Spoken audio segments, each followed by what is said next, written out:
These are the EVE Chronicles.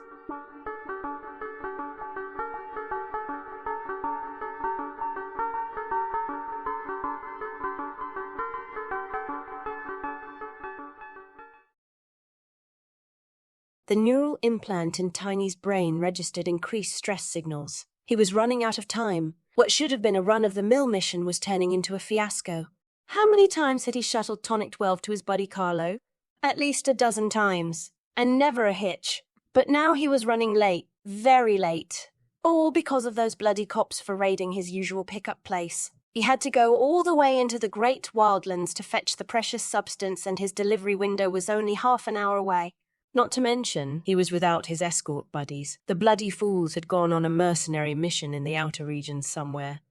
Being all by himself made Tiny nervous, adding even more to his already high tension. Tiny cursed silently as he maneuvered his ship towards the Stargate.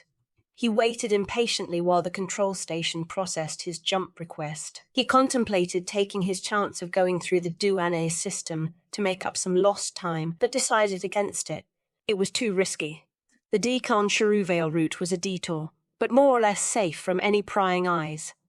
Finally, his jump permission came through, and he fired up the thrusters on his cruiser to align the ship for the jump sequence. Once in the decon system, Tiny started by scanning nearby space to see if anyone was lying in wait to ambush him. Nothing. Then he started the trek towards the decon Stargate. En route, he calculated how much he stood to lose if he didn't get the stuff to Carlo on time. Maybe 50,000. Not to mention that Carlo would get miffed, to say the least. And Carlo was his only agent within Empire space that traded in smart drugs. It was a big loss, but he could cope. He would make it up to Carlo somehow, and maybe he could find another buyer for the Tonic 12, though it was dangerous to cruise around with illegal stuff for a long period. Maybe he should stash it somewhere. Deep in thought, Tiny performed the necessary navigational adjustments to keep his ship on the move. He made the last warp to the Stargate. Next destination, Cheruvale system, and then just one more jump. It took Tiny a few seconds to notice the radar signal. A ship on the edge of his radar range. It was also moving towards the Stargate from the opposite direction. Tiny ran a ship scan once in range, in case it was a stray custom official or a dead snoop. Mother of all creation.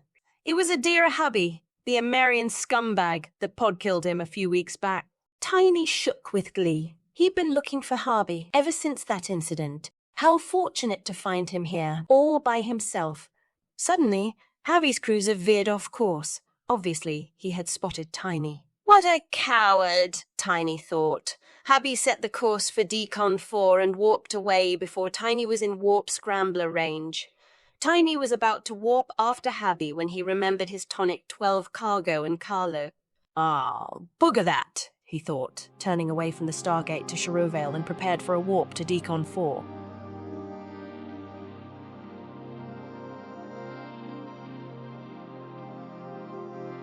EVE Chronicles.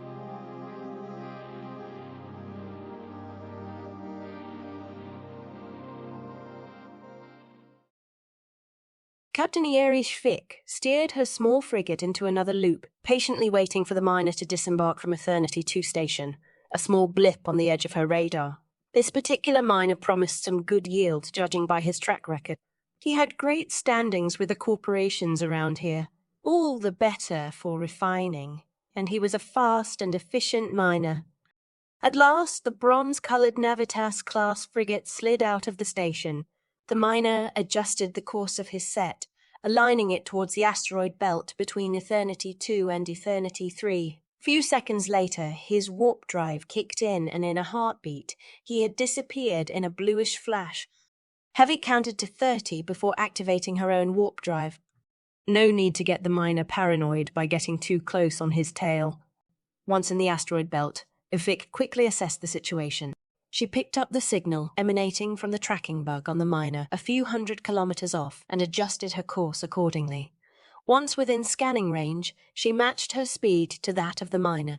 The miner was already scanning asteroids, but hadn't yet deployed his mining drones. This, and the fact that he was still heading full speed deeper into the asteroid belt, indicated that he was looking for some specific minerals, undoubtedly some rare ones. Vic chuckled to herself, pleased with her selection. Now all she had to do was wait and let the miner do her work for her. Vic had started out as a miner, but quickly found that she didn't have the patience for it.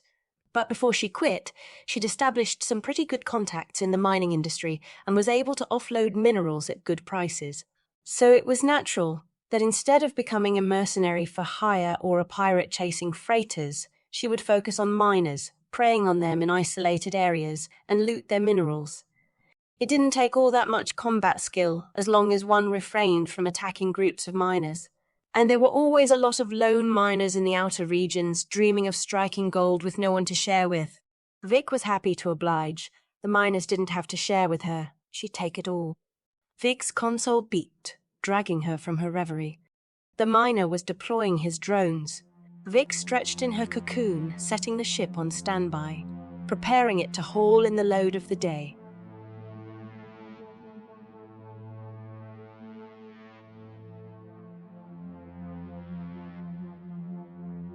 This has been the EVE Chronicles. Thank you for listening.